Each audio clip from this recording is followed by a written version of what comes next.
Ladies and gentlemen, boys and girls, children of all ages, this is Seattle Construction Detour Pandemonium Shutdown, day 429 by my count.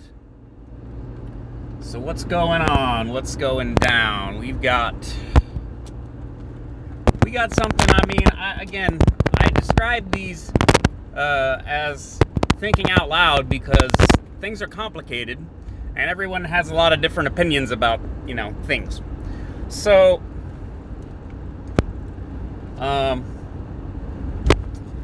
we got funny numbers, guys.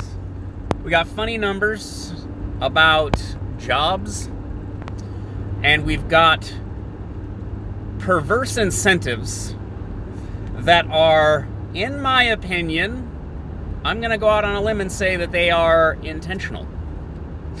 So here's what happened, right? So we posted really bad job growth for like April. It was like 200,000 jobs, and it's the worst that's been in like decades, right? But we also have this, so your terminology matters. So jobs added. So there's jobs added to the economy, which is essentially available jobs, not people employed. Now, I'm not sure about the language there because the Biden administration has said we've created 1.5 million jobs. Well, no, they didn't. We lost. I did some quick looking. Okay, that's what mirrors are for, bud. I did some looking, a little briefly. I saw multiple citations of 22 million jobs lost last year in 2020. So if we add back 1.5 million jobs, we didn't really create any jobs. We recovered some of the tens of millions we lost last year, right? Now this matters because they're going to frame this as economic growth. It isn't. It's barely it's not even a recovery of the loss from last year. And again, all of this stuff then intersects with, GDP and revenues for cities and for the country, which then impacts, et cetera, et cetera. But then we have, I called the unemployment and stimulus, scheme that we've been running for the last, 430 days or whatever, of unemployment payments to people to stay home. I called it a dry run for UBI, which functionally, that is what it is. People are being paid, there are jobs available, but why would you go do a job, even if they pay you more, because you have to do something. You can sit at home and play Call of Duty all day and, and make money. Like, why bother working if you don't have to? And I understand there's some John Galt types out there that want to keep getting that resume going. They want to work jobs. They want to build a career. They want to make their own business. They want to do something. That's great, but that's not what we're talking about. We're talking about a whole bunch of people, like millions of people have millions of jobs available, and they're not taking them because they're getting free money from the government. Now, again, I get that free money, I guess. I mean, I don't know what to say. If they're giving away gold bricks, you might as well line up and get yours, right? But this also is creating again like perverse incentives. So what this is doing, paying people to do nothing, right, is it's creating artificial market pressure on actual wages and jobs. So if you have to keep paying more to attract people off the couch, then you get eventually, this is what I hate, is eventually you'll get to a business just really digging into their margins, maybe barely turning profit, in order to pay $15 an hour for a burger flipper or whatever. Now, another issue, of course, is, again, large corporations that have like large rainy day funds and have like global presence, they can afford to pay more.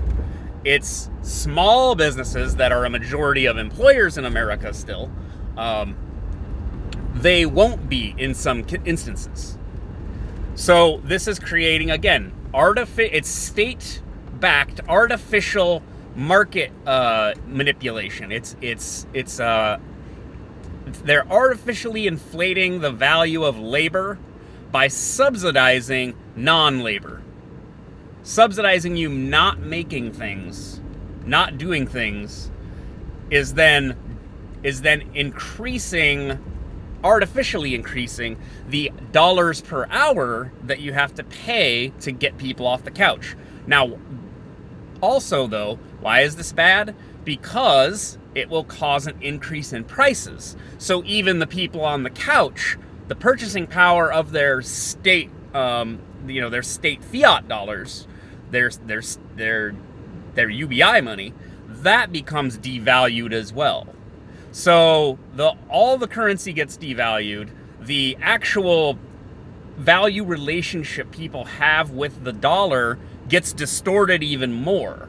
So because of inflation, right? So like in the 60s and 70s, a pack of cigarettes would cost like $1 or like 50 cents or something. I remember when gas was 99 cents a gallon, and I'm not that old, okay?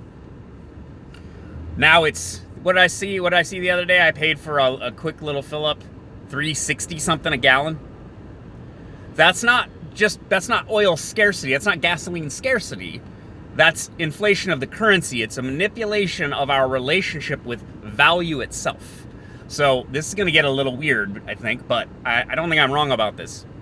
So this might be economics 101. I don't know. But money is not value. Things are value, right? Things that do work, things that keep you safe, healthy, happy, entertained, things that have what they call utility. Those things have value, meaning I want that thing.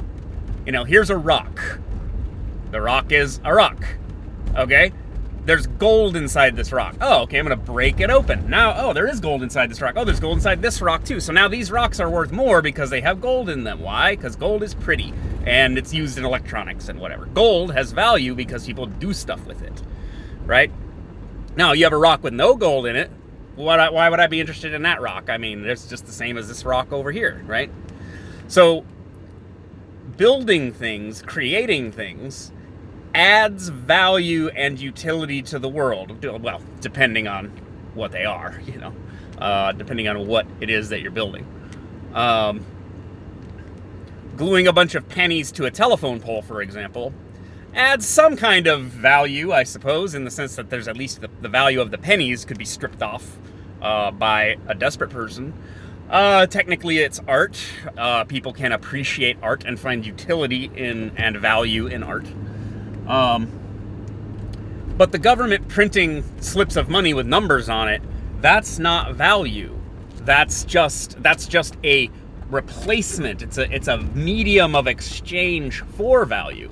And our relationship with it's a numerical relationship we have with currency specifically. Like you could do trades, like people barter, like you can, hey, if you do this, I'll throw in this, and you're doing non-monetary transactions, right? People do that. I've done it myself at Comic-Con. You dicker, you barter, right? You arrive at a non-monetary exchange of value that in your mind you have made an assessment of God, you useless people. My God. There's a crosswalk right there. If you're going to cross in front of traffic, hustle up. God. But no, the whole concept of value has been distorted kind of by currency, but currency is I almost said objective. A relatively objective means of otherwise estimating the value of what it is that you're trying to acquire or do, right?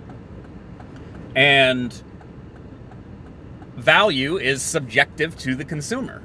If you really, really want that replica Thor hammer, he's a Comic-Con example, you really, really want that replica Thor hammer, and it's signed by, what is his name, Chris Hemsworth, that's going to be $500. And let me tell you, we had some of those, and $500, easy peasy. People buy them, hell yeah.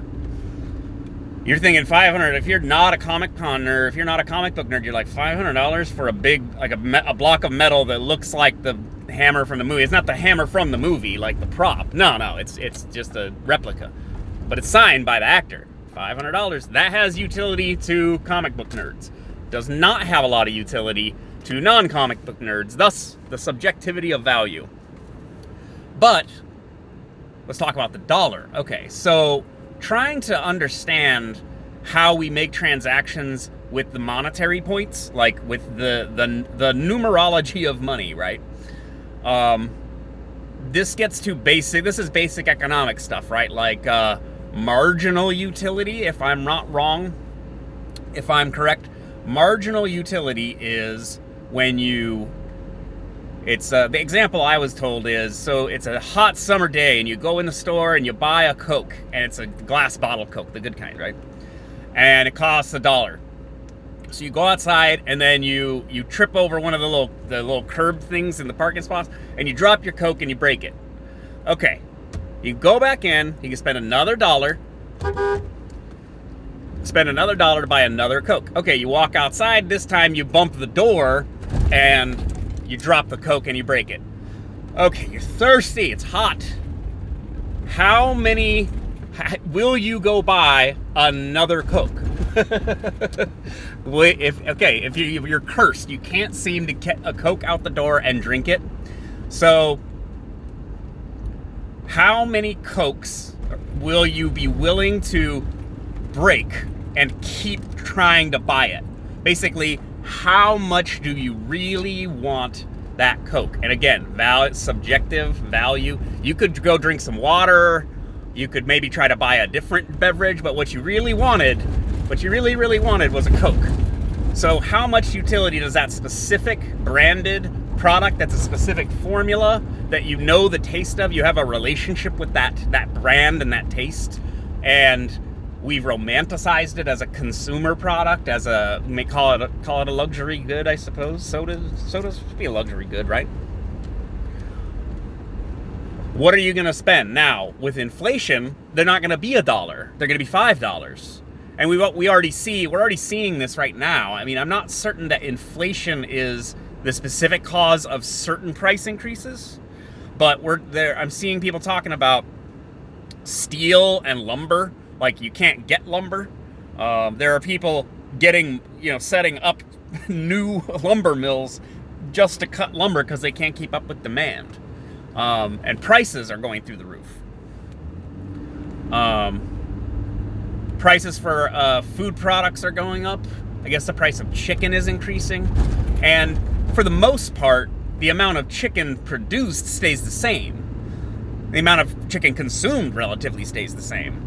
So why is the price going up? The price is going up because the currency is devaluing. And I swear, when the economy recovers more and we add another 500,000 jobs, another 1 million jobs, whatever, they're gonna say, look at these new jobs we created. And it's a distortion of the numbers, and it relates to the inflation, right? It relates to the inflation because they're doing this right in front of us. They're doing it right in front of our face, and then they go, look, like when the wages hit $15 an hour for those, minimum wage jobs, they're gonna go, see, wait, we got you $15 minimum wage.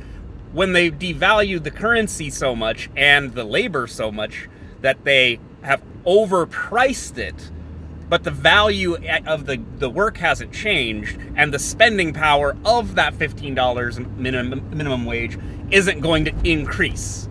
You get the same amount of buying power, but the numbers went up.